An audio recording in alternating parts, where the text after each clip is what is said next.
Good morning, good morning, good morning. Good morning, people of LinkedIn. Good morning if you are joining us on YouTube. I feel as though I've already had 10 minutes of the Adrianne Arendse LinkedIn Live show. And it was great. It was great. I almost wanted to say to Adrian, save it. But actually I'm gonna take it as like my personal bit of, coaching almost like this morning. It was a very lovely way to ease us into this conversation. Good morning, Adrian, Good officially. morning. Good morning, Cheryl. Good morning. Yeah, it's great to be here. And Yeah. before you ask, it's probably going to be raining soon in Cornwall. Yeah. Good morning. Good morning. Raining. Yeah. Good morning. If you're joining us live. If you're in Cornwall, I'm guessing that Sylvia Anna is probably in Cornwall. Yeah. So in another room, I'm guessing Oh, actually. So yeah, so please in to say. another, she's about 5 minutes away, 7 minutes away. Yeah. Ah, okay, in Yeah. another vicinity. Mm. So, good morning. Please do say good morning if you're live. Let us know how your week has been. It's rainy where I am. It's not rainy in Cornwall. Adrian, it's so lovely to have you this side of the screen for a change, rather Yeah, than in the comments. it is quite amazing. It's a bit surreal, to be honest. But that's something I'm getting used to very quickly. Surreal. Good morning, Sylvia. Is it Sylvia or Sylvia Anna? Sylvia, but you Sylvia. can call her, I think she enjoys whichever version you I love use. Sylvia Anna. Okay, good morning. Oh, good morning, Dami. How are you doing? Or Ayindamola. Good morning, Dami. Really good to see you.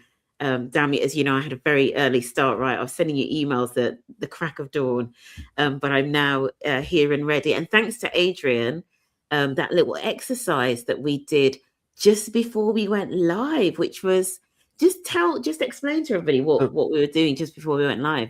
yeah, there's a coach I spoke to quite a few times last year. Yeah, last year, called Sami Badaki. He'd do this sort of thing whenever we started our session.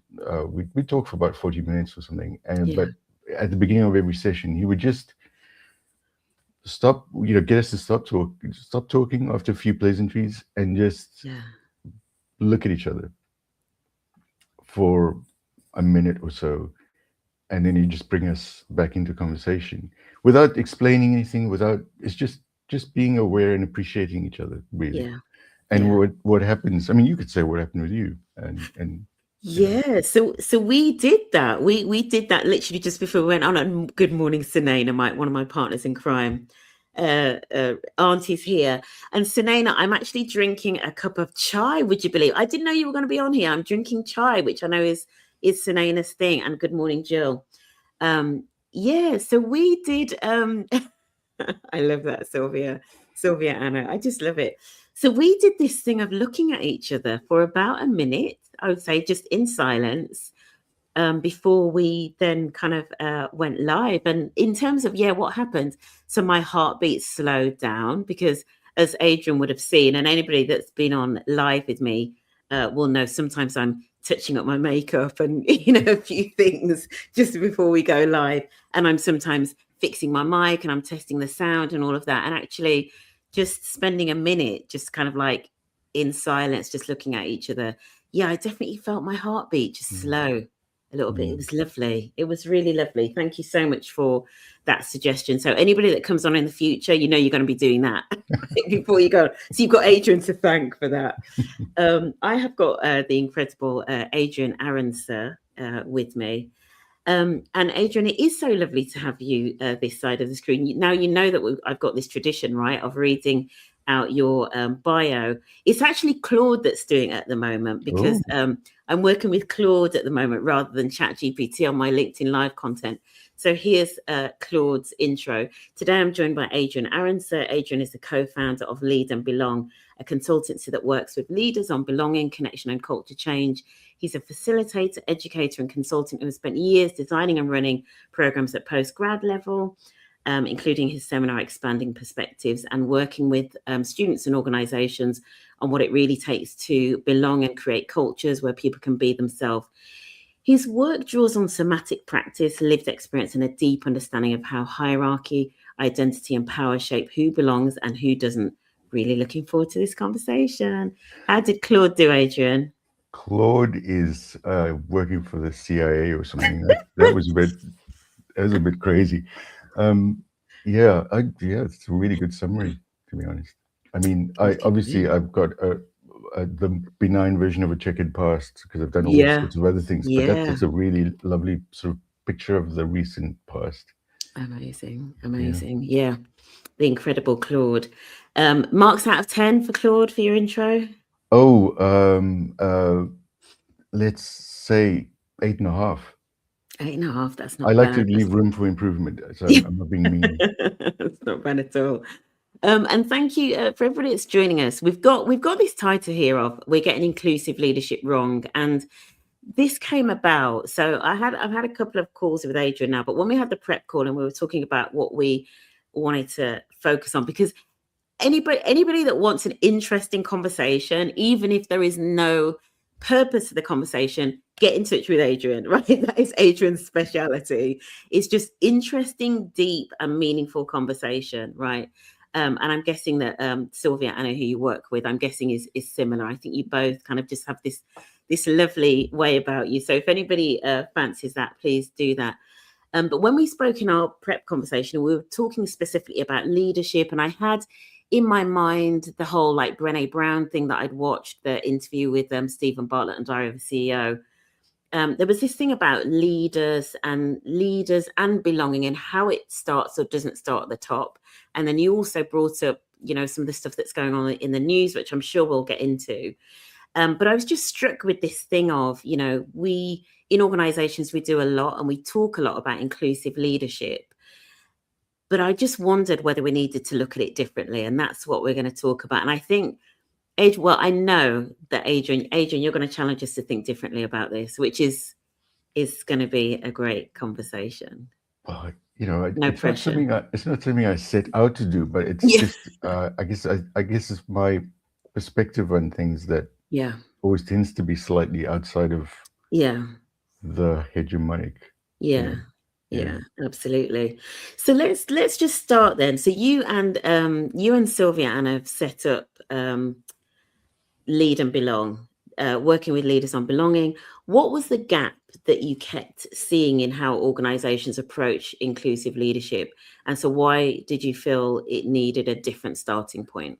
Well, it's at the most fundamental level. To give you an idea, our sort of tagline is "Let work be human again," or rehumanizing the workplace, because we've had this from our different perspectives. We've seen a difference, well, at least a disconnection between, in one sense, the brain and the body, at the sort of micro level, loosely speaking.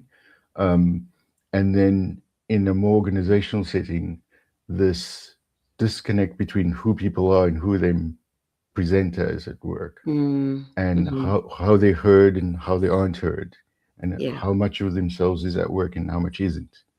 And I mean, we've talked about covering a bit, and I've enjoyed, because I didn't know the usage and the term, because I think of it as masking. But it is very similar. In fact, it's practically the same thing. This suppression of the self, often in response to hierarchy. And when I think about hierarchy, I always think about hierarchy of what? And in this case, it's power. Because you can have a hierarchy of so many different things. And hierarchy isn't in and of itself negative. It's just how it operates that tells you something about it. Even a hierarchy of power can be positive. Or neutral, but how it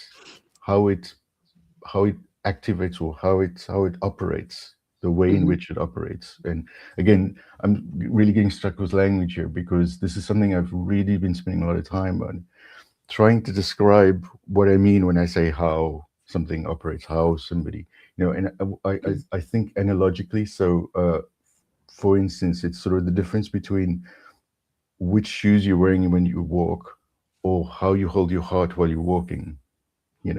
not the way Mhm. you walk, but where your intention is, how you Yeah. hold yourself when you're walking internally. So there is this orientation that makes a difference.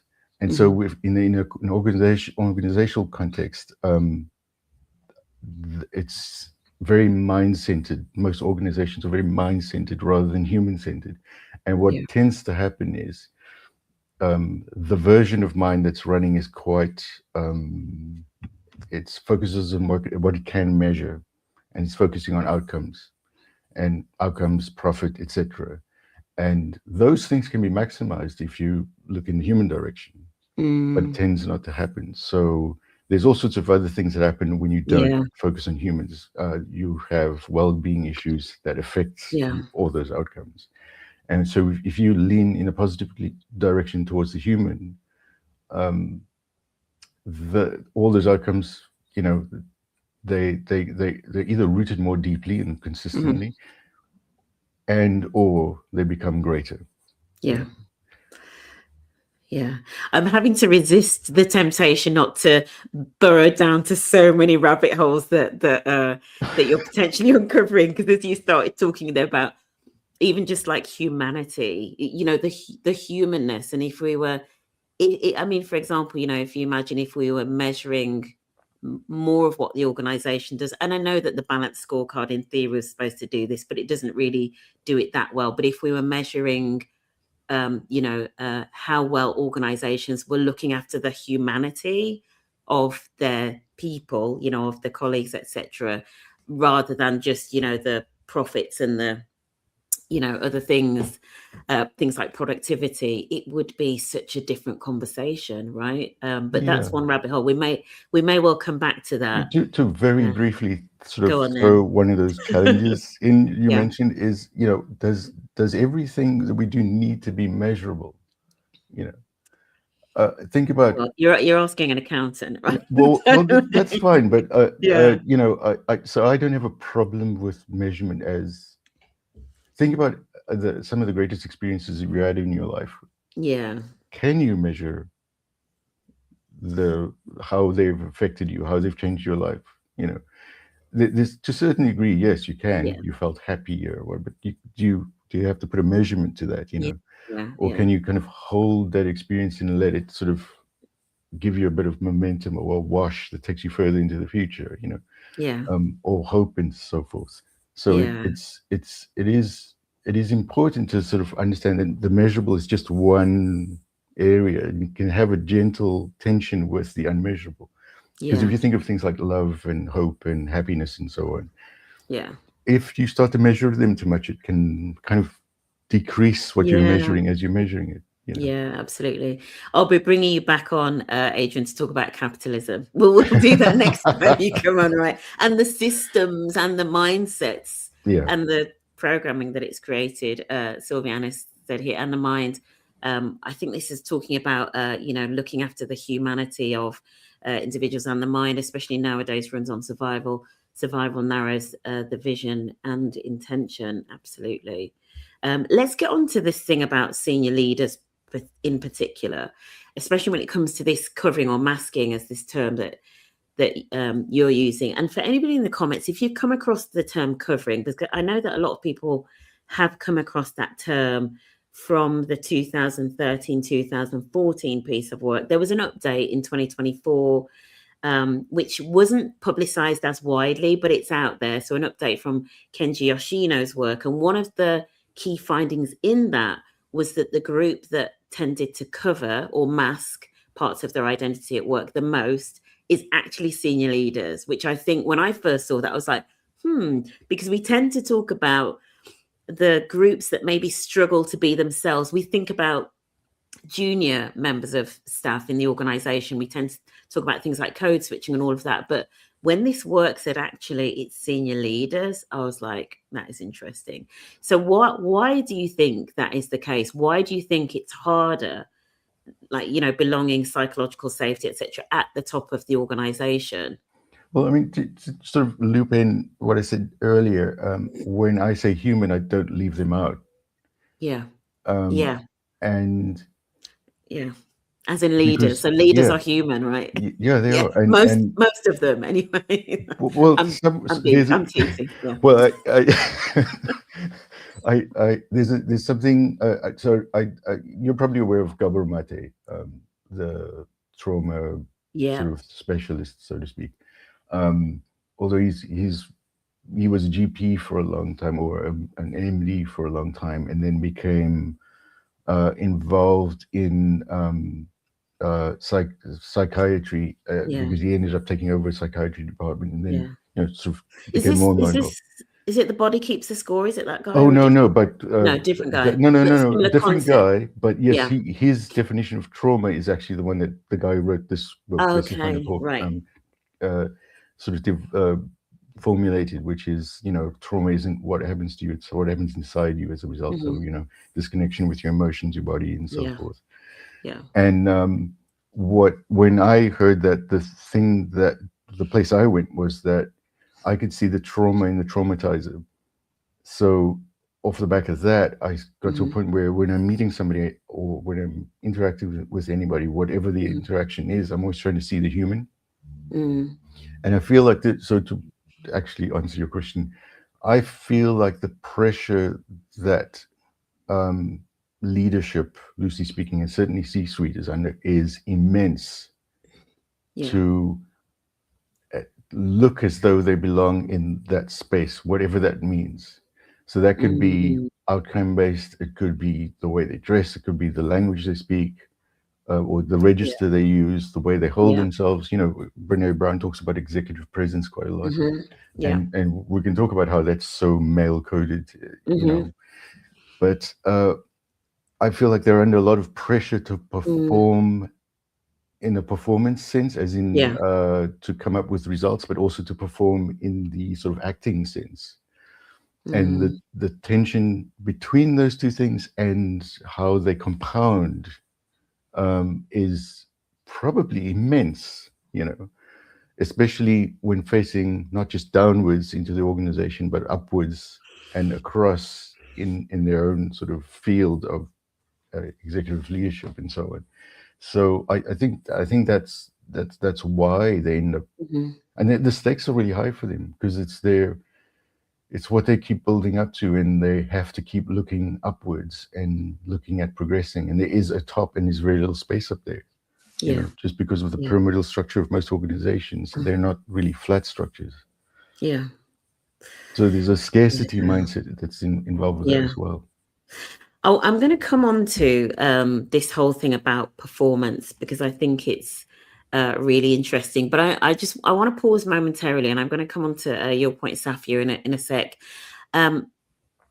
This thing about the extent, and we'll come into it, the extent to which it's performance versus being, oneself, for leaders in particular. I guess what was going through my mind, and I'm kind of always wanting to just play devil's advocate slightly in terms of, so as an example, I do a little bit of public speaking, not a lot, but I do some. I've spoken at conferences and things like that. I have and ahed about getting public speaking coaching, right, to improve my public speaking.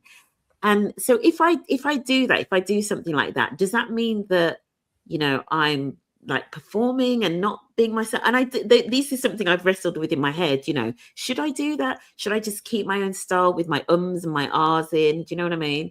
What are your thoughts on that? And so I'm almost like shifting that analogy onto leaders. So if leaders, for example, we know that a lot of them, they often get coaching. They may do things like this, get public speaking coaching, etc.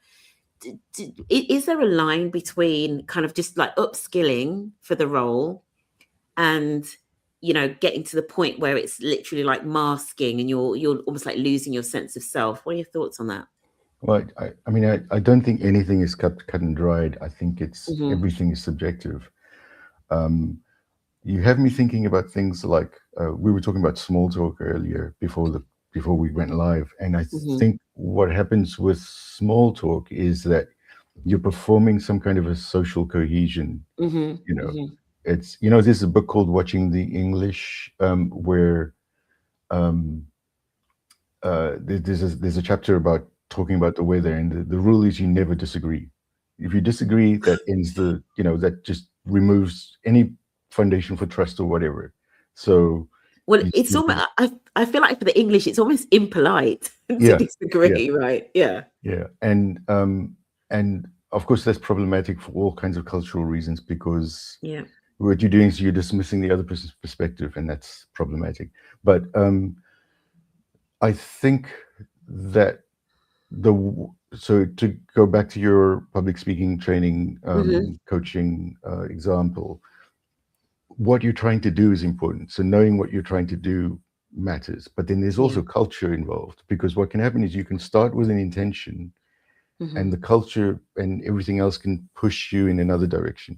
Mm. And that pressure to perform a certain way, because imagine you go and you speak somewhere. Well, if it's an event where there are other speakers and there's a green room, and you start to spend a lot of time in spaces like that, you might find Hmm. yourself drifting towards a set of practices. And I think self-awareness, well, Brene Brown's been talking about this recently, but Hmm. I've been talking about this for years. Is that self-awareness is really important, and I think of it as being in conversation with yourself, and that can to be rooted in yourself rather than rooted in something outside yourself. I think is very important. So I think that there is there's self-improvement, but then there's Yeah. also being swayed by everything around you, so that you start to become less yourself, and Yes. that's not such an easy line to walk, but it's a nice attention to be aware of, Yeah. because I don't think these things are so binary, Yeah. and I don't think you need to walk a straight line along them, because I think they Yeah. shift in the same sense that balance um, is highly subjective. If you think about walking across a room, balance is what you think it is, forward, back, left, and right. But if you're walking up a slope, it might be leaning forward a bit. So, trying to be level with the ground is not going to help you. You're going to Hmm. fall backwards. So, Hmm. I think it's really important to Yeah. understand that the line is not necessarily regular. It Yeah. might be, Yeah. and then, again, there's a whole bunch of lines going on here, and you must sort of tame me, by the way, because I can wander off. But uh, there is there's also the fact that when you walk on stage, you're walking on stage as a whole human being, Mm. Mm. and if you're suppressing yourself, yes, that's happening, but you're still that whole human being is still Yeah. present in some form or other. So if you've had a if you've rushed to get in, for instance, you're not quite there yet in the way Mm. you would be if you were like sufficiently on time or early. So there's a lot of things to consider about Yeah. that.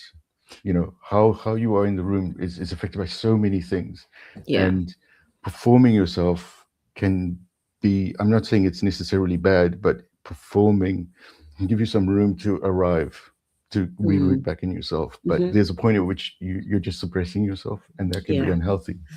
Yeah, it's really interesting. I'm just going to dive into the comments because a few people have put some things in that I think really add to this as well. The upskilling piece, it's a fine line. I believe you need to upskill the relationship with yourself. That's a nice one. And when you reconnect with yourself, you can tap into your own frequency, which is what makes you stand powerfully on stage.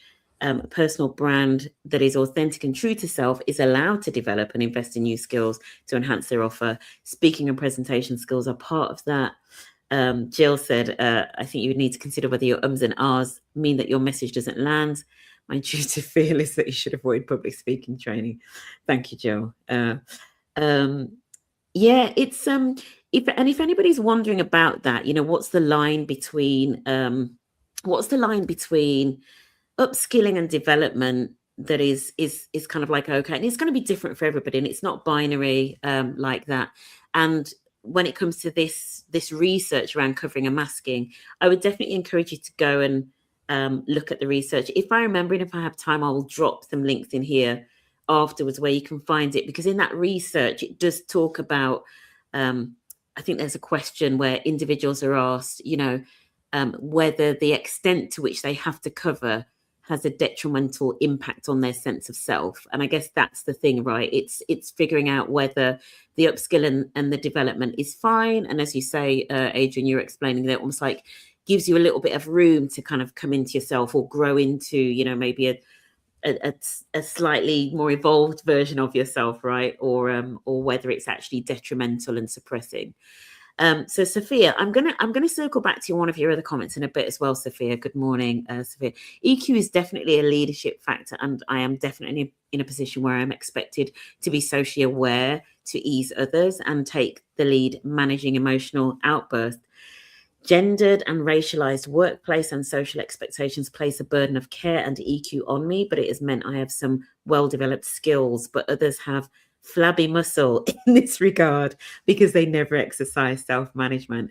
And I love that, Sophia. And again, it's another expectation, though, isn't it, on leaders, which I know Sylvia Anna mentioned here as well. As you move towards the top, the climb becomes lonely, less people, more pressure, visibility becomes riskier. That the whole EQ thing and your own emotional regulation, massive, which probably links to the whole covering piece. So something that Sophia said here that I wanted to come back to, not that one. Yeah. Oh, hit this one. Some organizations are shifting from inclusive leadership to compassionate leadership. I don't know whether I've heard that one, Safia, but maybe just explore that. But I wanted to, you know, part of the reason that I've used this term inclusive leadership is because I know that there are these frameworks like, for example, Deloitte's 6 Cs. And my recollection of the 6 Cs was that it tends to look at the leader as being there to serve and support, you know, their staff, basically, almost like a shepherd kind of thing, rather than starting with the leaders themselves. I mean, when I've done this sort of work, I always, when it comes to authenticity, I always start with the leaders. But I'm interested in the fact that there is potentially this shift in the terminology to compassionate leadership, which I think is quite interesting. And maybe, I guess, maybe the compassion should start with the leaders with compassion for themselves and their peers, right?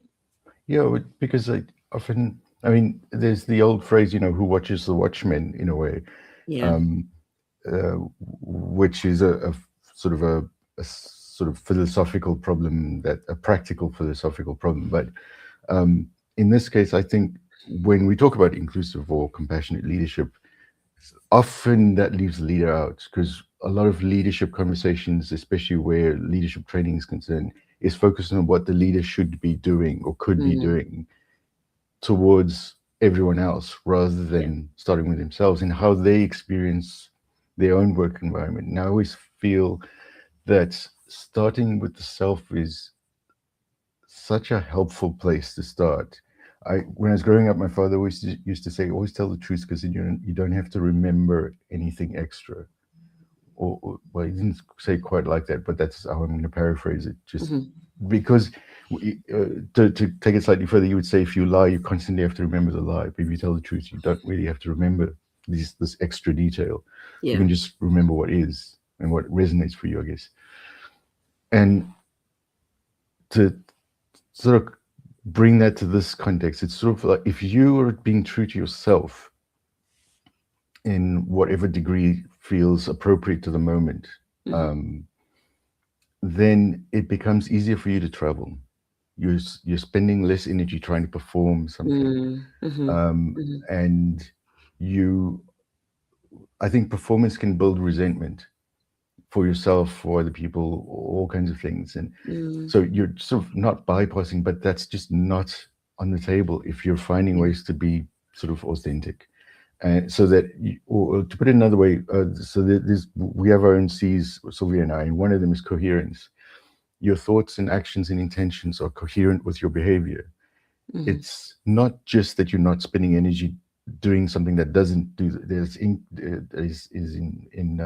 is incoherent with what, or if that there's incoherence, it's also what you're doing is so much more.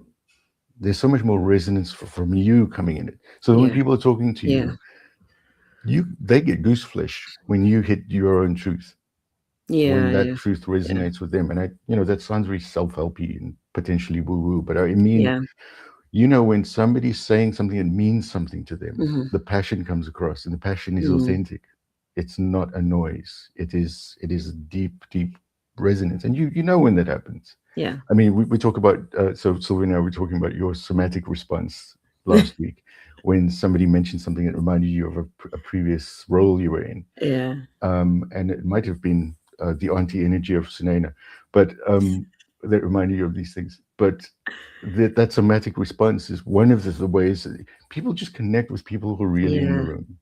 Yeah. And I feel, I mean, to just very briefly, when we talk about leadership, I never think just job title, because I think leadership is something that happens, Mm. and it can happen with it isn't necessarily limited to one person. I think groups Mm. leadership happens in a group setting. You could say in one way that, if there isn't somebody to lead, there is no leadership. But it's a room that's empty, there's no leadership happening. So at least one person needs to be there. So yes, there's leading yourself, but I also feel like the group, and there's a beautiful conversation or interaction between the sort of what we think of as the leader, which is the person with the Yeah. job title, and everyone else. That leadership happens in between them, or around Yeah. them, or with them. It's not just sort of one person's role to be the leader. Yeah. Yeah. So I think it's more than just a job title.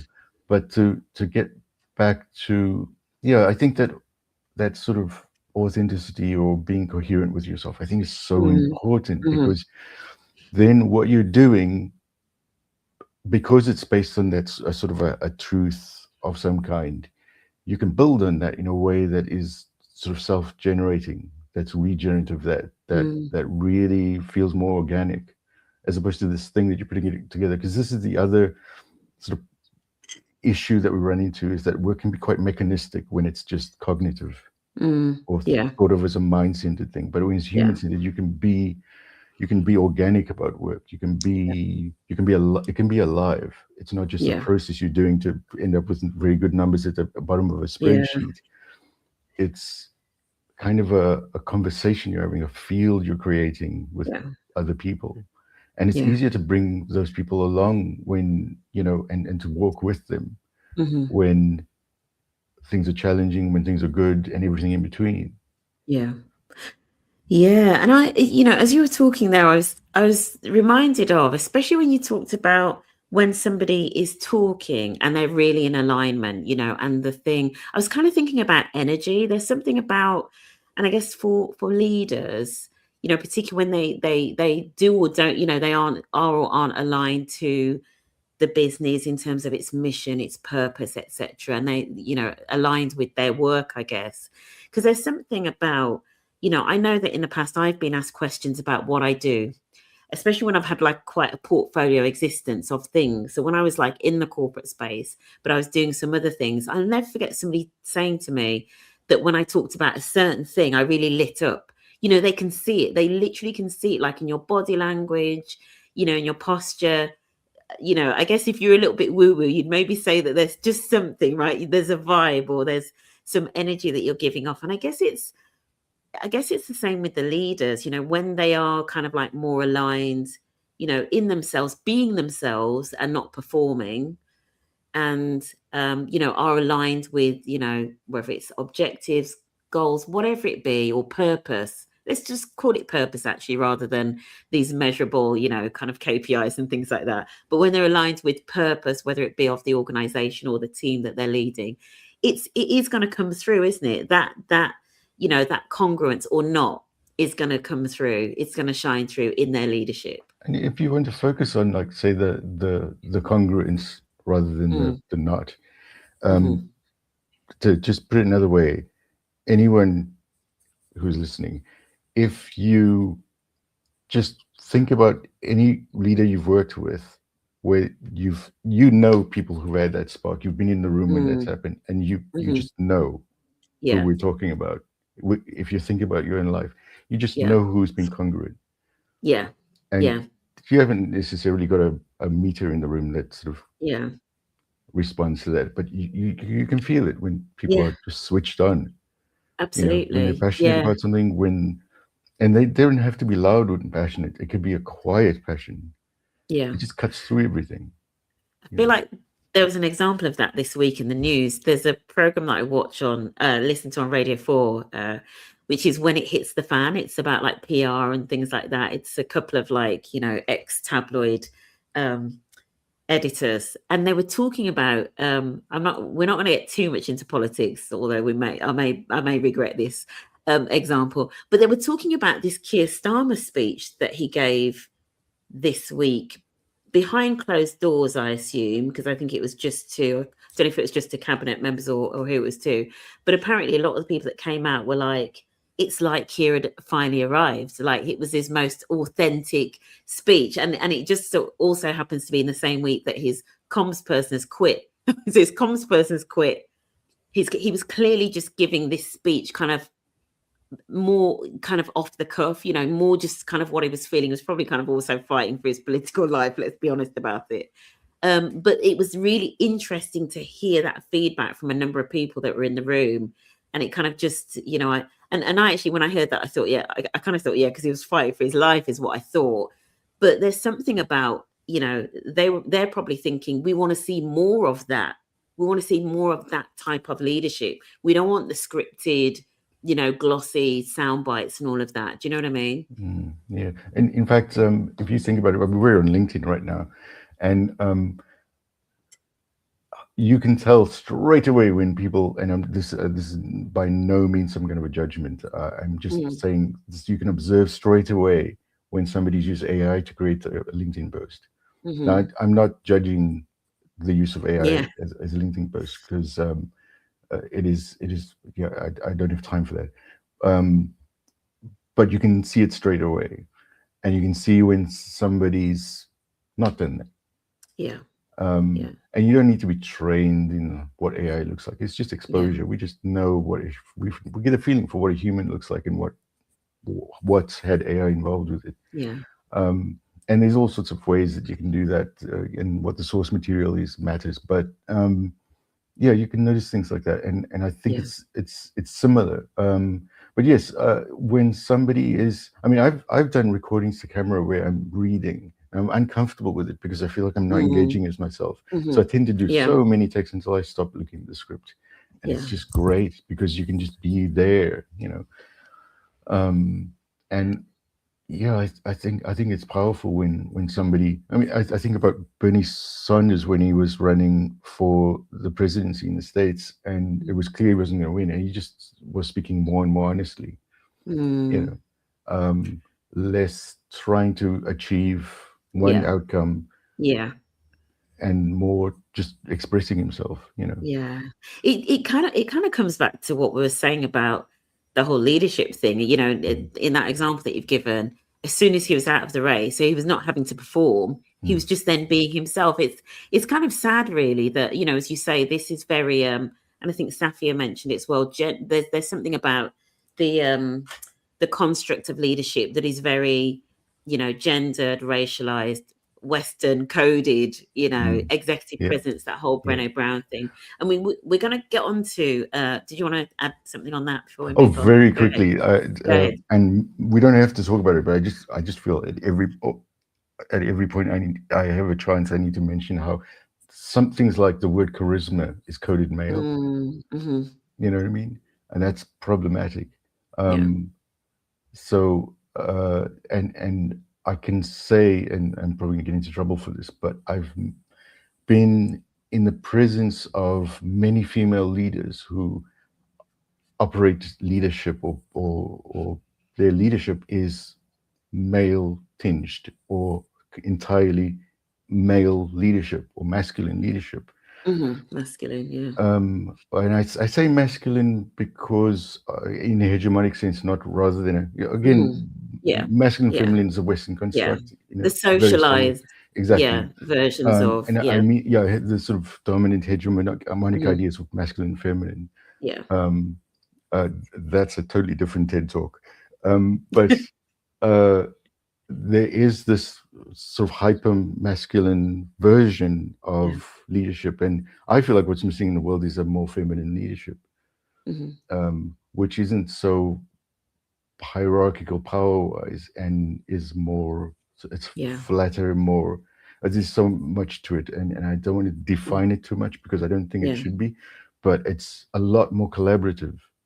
Which isn't to say that we are talking about spectra here. We're not talking about sort of and we're not necessarily talking about men and women. We're talking about styles feminine, of as in styles of leadership. Absolutely. Yeah. Okay. Great. Let's get on to Brené Brown, which so confession time. I've never read a Brené Brown book, and people are like, "What? Never read Brené Brown." In fact, Jill, that's in the comments, knows my thoughts on Brené Brown. So I don't have no judgments, but I absolutely loved her interview recently with Stephen Bartlett on Diary of a CEO. I absolutely loved it. And they were talking about leadership, and one of the things that she's known for is talking about vulnerability and the importance of vulnerability, particularly when it comes to leaders. It's really interesting, and I talked about the fact that I often, when I'm doing work around authenticity, I often start with leaders, and I basically, one of the things actually before I often even go into a client, when I'm feeling things out and I'm sort of saying, how comfortable are leaders being themselves? And I get, a range of answers. And I said, do you know what leaders do in their spare time? And I remember that once I was actually doing a piece of training with a founder-led business. And I said to him, I was doing a session with the leadership team. There's about maybe 10 of them. And I said, we're going to talk about, for example, how comfortable leaders feel to speak up. I think somebody said something about that in the comments. And I kid you not, the founder said to his team, "You're all comfortable to speak up in front of me, aren't you?" Wow, so funny, straight face, and I just thought this is really interesting. So but I've seen things like that happen quite often, where there's almost a complete disconnect between the room and their idea of the room. And I know I just said that as though I've just lumped them all in a corner, but this can happen where there is a complete their own coercion of the room is in their blind spot. They don't realize how much they're bringing into the room just by being there. I mean, there's a lovely metaphor from The West Wing where Bartlett refers to himself, the president in the series talks about himself as a human starting gun. It's if they don't, there's no awareness that when they walk into a room, they're not seeing who people really are. People are performing for them, and they have to sort of manage that because the hierarchy is what it is. Absolutely. There was a brilliant show on Radio 4. In fact, it was The Bottom Line, which I listen to a lot of Radio 4, as people can tell. But on The Bottom Line, they had some CEOs that had retired, and they were talking about what life was like after retirement. And one of the CEOs said, I think it was somebody on the show, but they might have been quoting a different CEO. I can't remember. But they said, a CEO once sort of said, "I realize I'm less funny now that I'm not CEO."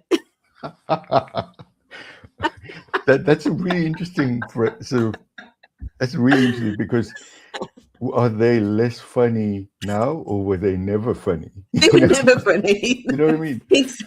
There was something called Jill. I used to actually work with Jill many, many years ago, and we had a boss who used to talk about something called the management guffaw, right? And he used to basically say that like the volume of the laughter was correlated to the seniority of the person that had told the joke. Like the more senior the person was, the louder the management guffaw would be. Anyway, now I'm heading down a rabbit hole. Right, so let's get back to Brené Brown and vulnerability. So Brené Brown talks a lot about vulnerability. How easy is that for leaders, particularly in Western organizations who are often in competition? You talked about the pyramid earlier. So it's a pyramid at the top of the organization, and they're often, it's a bit dog eat dog at the top of that pyramid. So how easy is it really for them to be vulnerable and not perform, given that they're in competition with their peers? I mean, I think this got a lot to do with the culture, not just of the whole organization, but up there in that rarefied atmosphere. In all those corner offices, that culture matters. So if that culture is inclusive and self-aware and trauma-informed and all sorts of other things, if it doesn't, if it doesn't assume that emotion and all those other things are for people downstairs, you know, it's a different thing. Because then vulnerability, you know, being vulnerable doesn't mean extreme vulnerability. It's from my perspective, it's having a choice about how much of yourself you can present, can offer the world, the context you're in. And that, and you know, it's also being vulnerable with yourself, which I know sounds a bit strange, but think about the things about yourself that you can and can't face. If you can wander over to those things without judgment and just spend a little time there, whatever your capacity is in the moment, that vulnerability there is going to be the root of any vulnerability you can do. Because we're talking about self-trust in a way. So if you can trust yourself, then you can start to offer more of yourself outside of that. But if you know that the situation you're in is hostile and that's just going to make you a big target, you're going to be less inclined to show that kind of vulnerability. And vulnerability obviously not being weakness, it's just being openness in a way. Yeah. And you know, there's this whole bring your whole self to work idea. And I think about it as having a choice about how much of yourself you bring. And I think, yeah, so as I say, the culture at the top matters, the context matters, because you're not separate from the context. It's not something you just plug into. I mean, we're not machines, we're not parts of a machine. And I know that that's what sort of education and all sorts of things are based on. This, in, you know, Sir Ken, was he knighted? And now I've forgotten his last name, which is not helpful. Ken Robinson, is it? Anyway, he talked about the education system being sort of like this, creating replaceable parts. Okay. And it's post-industrial revolution. And so in a way that feeds in all directions. It didn't start in education, comes from this industrial sort of idea. But in organizations, you know, people aren't simply replaceable parts. How many people do we know who they just bring something to the milieu of where they work and to the work itself that just can't be quantified? And they aren't replaceable because they're individuals. They come with individual histories and so forth. Yeah. But as I say, yes, that context at the top does make a difference. And the vulnerability can be powerful. Think about anybody you know at work who's had a bereavement. As soon as that's known, that's a form of vulnerability. So you suddenly know something very personal about somebody. So when you find out why they're taking a step back, or why they're a certain way, whatever it is, they're sort of slightly a bit withdrawn, or whatever it is, that affects you, because there's a human connection that happens. And that's what vulnerability sort of offers. And I'm not talking about extreme vulnerability. I'm talking about vulnerability that can lead to trust and understanding. Oh, what a great way to put it. I was just reading Sylvia's comment there. Yeah, and when we were talking as well, you talked about something. The analogy that you used was you can have something that's porous. You know, do you want to just like expand on that a little bit? So again, just thank you.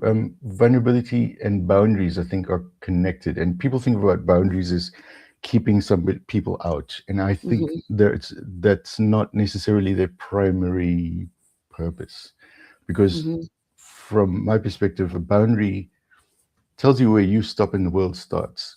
And that's really helpful, because then you can do all sorts of incredible things. Like you can have a sense of whether, with self-awareness, of course, whether whatever's happening, whatever you're experiencing internally, whether it's anxiety, happiness, whatever, if that's something that you're projecting onto the world and getting involved with, or if it's something actually happening in the world that you're responding to. So you can figure out where the signal starts, you know, or you got to have a better sense of where the signal starts.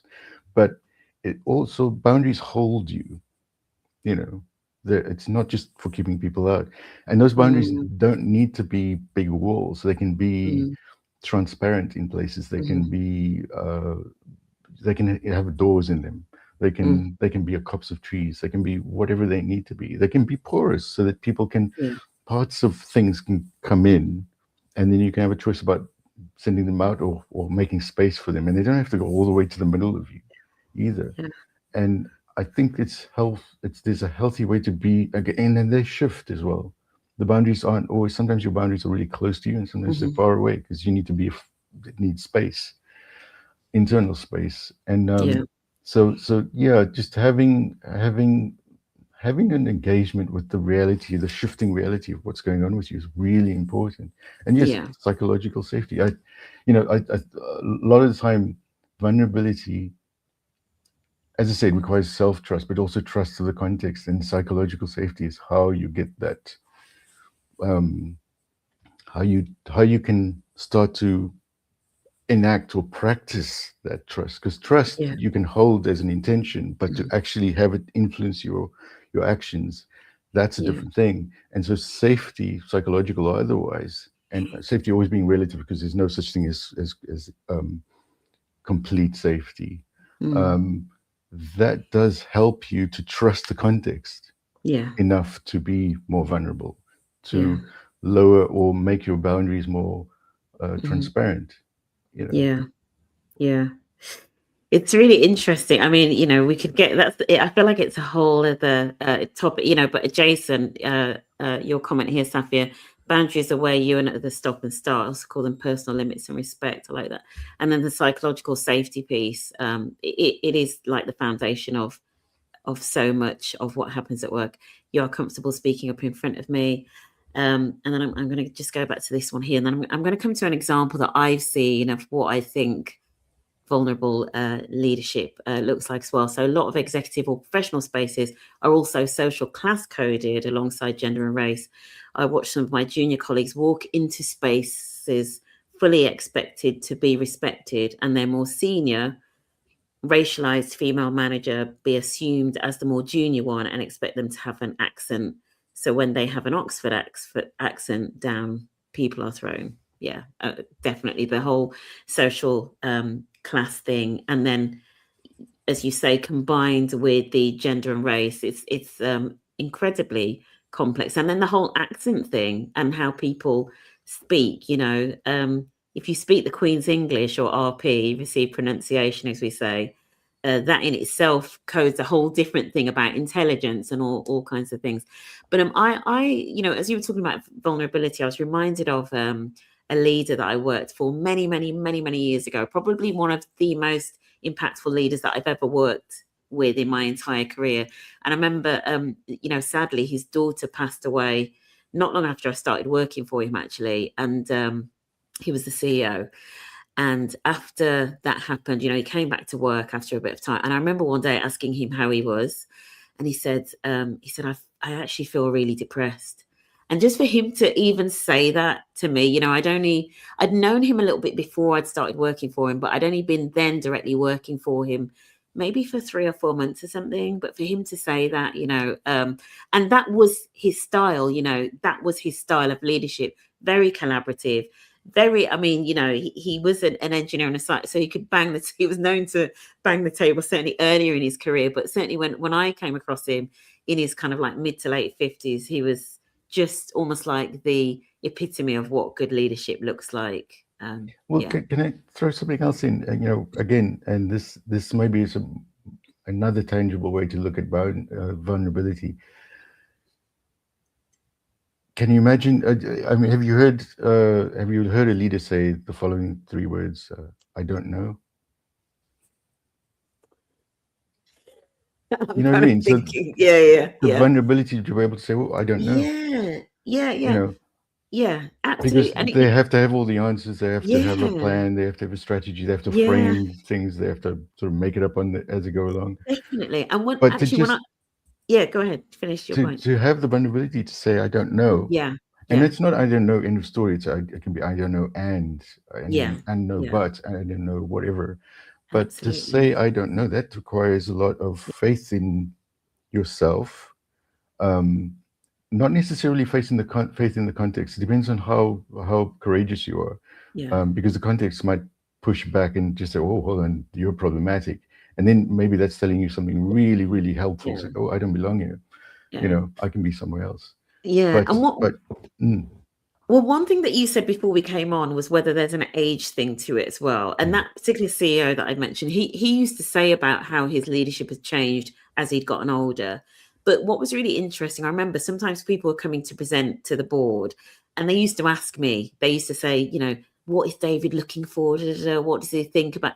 And I was like, he's looking for you to bring your idea. He genuinely wants to know what you, as the expert in that particular area, think about it. Do you know what I mean? And we used to talk about this in terms of, yeah, he wasn't the sort of leader that was like, I've got all of the answers, and if I think it's that way, that's what it is. His approach was, I'm bringing in these experts from different areas. I mean, this is a large organization, right? But yeah, that was his style of leadership. It was very, it was actually quite collaborative. I don't know whether I'd call it feminine. He might not like that. Well, but yeah. to maybe give it a different, somebody once asked me what my values are, and I said I actually only have one. I really sort of thought about it and really spent time. As I thought about it, I don't mean just up here with my head, but I spent time inside myself and sort of went, stewardship. I have one value, and it's stewardship.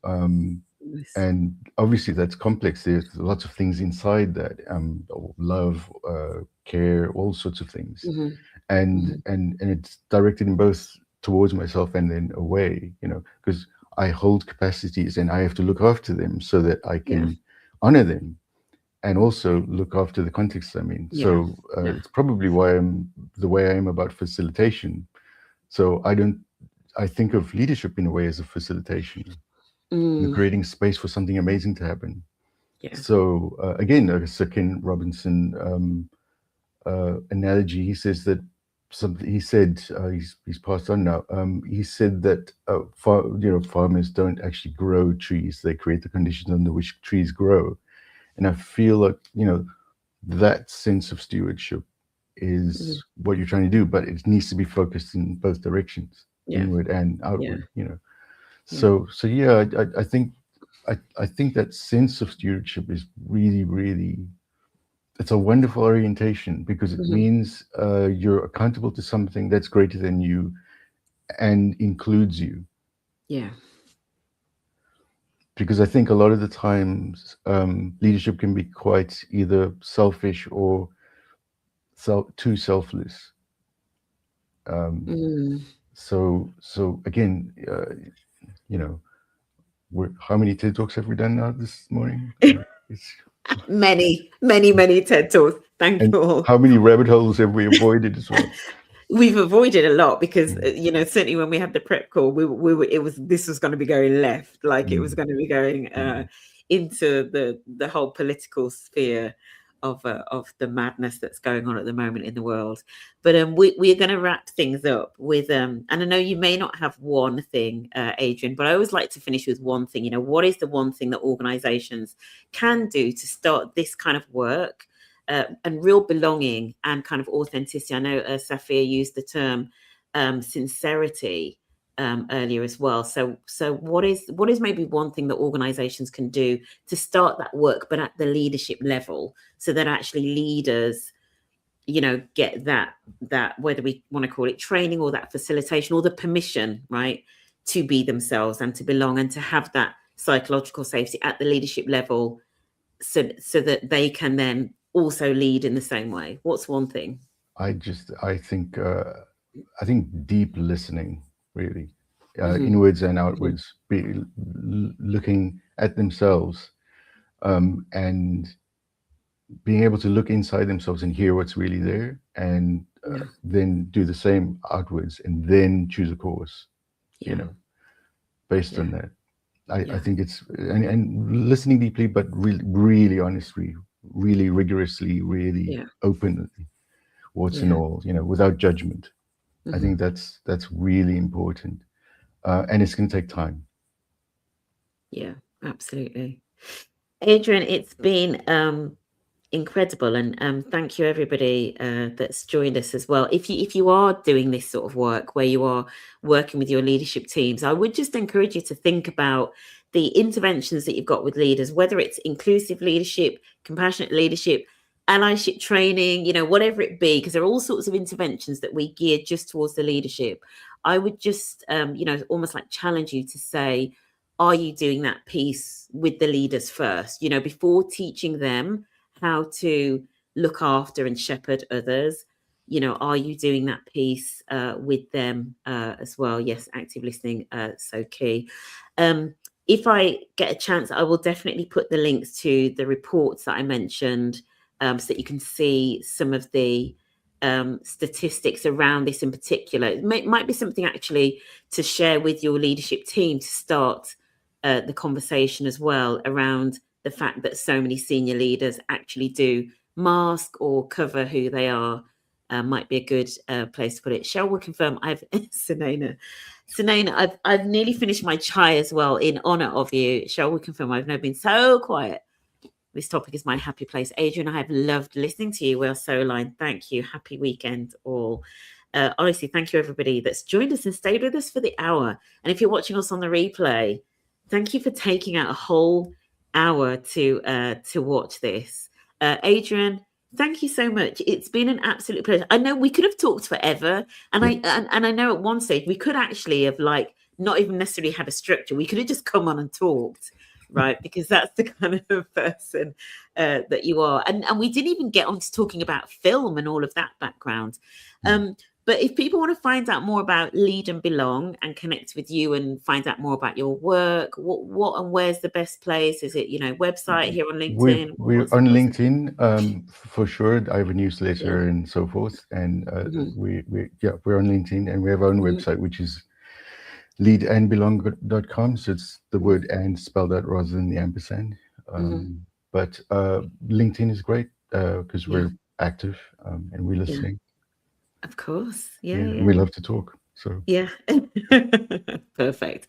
All right. Thank you all so much for joining us, and enjoy the weekend, and we'll see you next week. All right. Take care. Have a good one.